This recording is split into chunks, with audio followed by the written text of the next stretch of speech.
नमस्कार दोस्तों, स्वागत है आप सभी का आपके अपने यूट्यूब चैनल हिंदी अकेडमी में। हम लोग तैयारी कर रहे हैं यहाँ पर EMRS के एग्ज़ाम के लिए, और एग्ज़ाम से संबंधित जितनी भी क्लासेस हैं वो आप लोगों को रेगुलर रूप से मिलती रहेंगी आगे भी इसी प्रकार से। हम लोग ने अभी तक रीतिकाल के कुछ कवियों को पढ़ा है, और आज रीतिकाल के बहुत ही महत्वपूर्ण कवि हम लोग पढ़ने जा रहे हैं, आपकी परीक्षा के लिए बहुत ज़्यादा उपयोगी होंगे। तो आज हम लोग पढ़ने जा रहे हैं मतीराम को, और मतीराम आपके लिए काफ़ी ज़्यादा महत्वपूर्ण है। आपके एग्जाम में कोई ना कोई क्वेश्चन यहाँ से पूछने की संभावना अवश्य बनी रहेगी। मतीराम पढ़ रहे हैं हम लोग। चलिए देखते हैं इनसे संबंधित कुछ जानकारियाँ जो महत्वपूर्ण है। पहला कि इनका जन्म हुआ इनका 1617 ईस्वी के अंदर, और कहाँ पर हुआ इनका? तिकवापुर,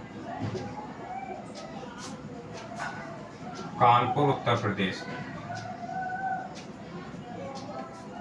इनके पिता का नाम था रत्नाकर त्रिपाठी। पिता का नाम था रत्नाकर त्रिपाठी। बात करें आश्रयदाता, तो आश्रयदाता इनके रहे हैं पहले हैं जहांगीर, दूसरे हैं रूप सिंह बुंदेला, तीसरे हैं भाव सिंह हांडा, और उसके बाद आखिरी हैं ज्ञानचंद। तो ये चार इनके आश्रयदाता रहे हैं।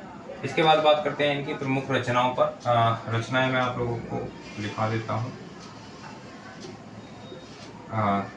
रचनाओं से संबंधित अगर कोई फैक्ट या जानकारी जो आपके लिए होगी वो थोड़ा सा देख करेंगे हम लोग। सबसे पहले बात करते हैं रसराज। नंबर 2 है इनकी फूल मंजरी।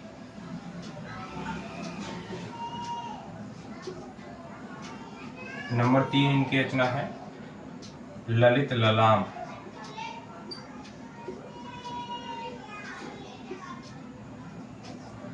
नंबर 4 है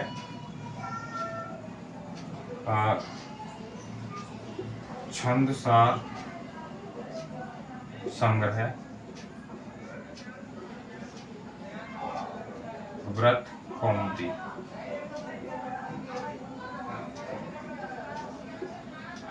ये 4 रचनाएं इनकी।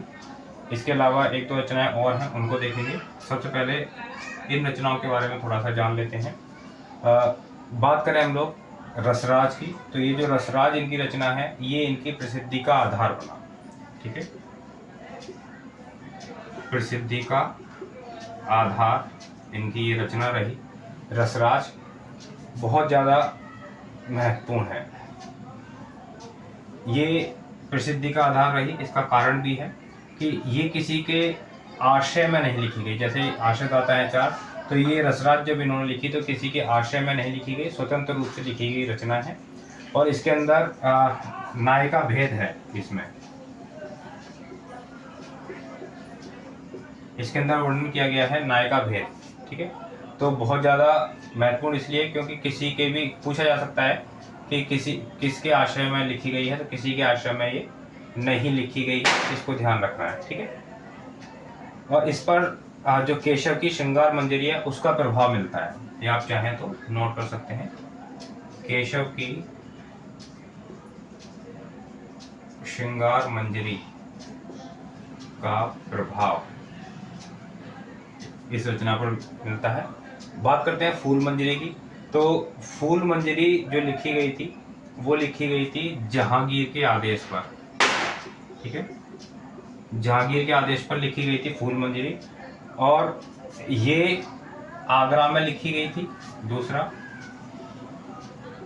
इसके प्रत्येक दोहे में एक फूल का नाम आता है। प्रत्येक दोहे में एक फूल का नाम है।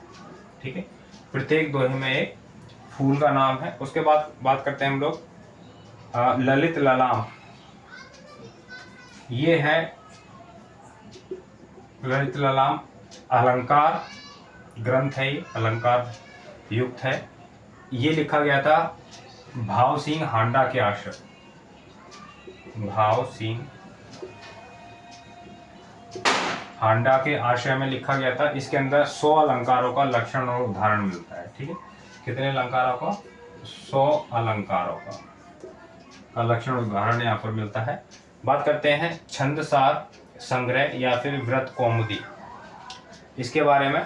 तो ये क्या है? ये है एक, जैसे नाम से पता चल रहा है, छंद विषयक ग्रंथ है ये। ठीक है, छंद विषयक ग्रंथ है। इसका जो विषय रहा है वो छंद रहा है, छंदों से संबंधित इसके अंदर लिखा गया है। चलिए आगे चलते हैं हम लोग। ये ऊपर से रफ कर लेते हैं, एक दो रचनाएं और हैं उनको भी देख लेते हैं। चार रचनाएं हो गई हमारी। पांचवी जो इनकी रचना है वो है लक्षण श्रृंगार। उसके बाद छठी रचना है हमारी साहित्य सार।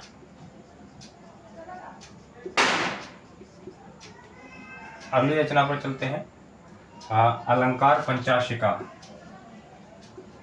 अलंकार पंचाशिका। और आखिरी रचना देखते हैं हम लोग, मतीराम सतसई।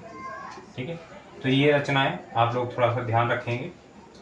मतीराम की आपकी परीक्षा में पूछी जा सकती हैं। इससे पहले जो चार रचनाएं बताई वो बहुत ज़्यादा महत्वपूर्ण है, उनको थोड़ा सा आप लोग ध्यान रखिएगा। जैसे ये सतसई है मतीराम की, ये लिखी गई थी भोगनाथ के लिए। किसके लिए? भोगनाथ के लिए लिखी गई थी। और ये बुंदेलखंड के निवासी थे। ठीक है, उनके लिए लिखी गई थी। चलिए, इतना ज़्यादा जानकारी आप लोगों के लिए परीक्षा के दृष्टिकोण से नहीं है। ये आपकी परीक्षा में पूछने की संभावना इतनी नहीं रहेगी, बस थोड़ा सा रचनाओं को इनको ध्यान रखेंगे आपके लिए। ठीक है, उम्मीद करता हूँ कि आपको आज की क्लास पसंद आई होगी। अगर पसंद आई है तो अपने दोस्तों में ज़रूर शेयर करें। क्लास को लाइक करना बिल्कुल ना भूलें। कोई सुझाव है तो उसको कमेंट कर सकते हैं आप लोग। हिंदी अकेडमी ऐप को अभी तक अगर आप लोगों ने इंस्टॉल नहीं किया है प्ले स्टोर पर जाकर, तो जरूर कर लीजिएगा। आगे आपके आने वाले समय में आपकी तैयारी को और बेहतर बनाने में बहुत ज़्यादा योगदान रहेगा। चलिए फिर मिलते हैं हम लोग अगले कवि के साथ में, अगली क्लास में। बहुत बहुत धन्यवाद आप सभी साथियों का।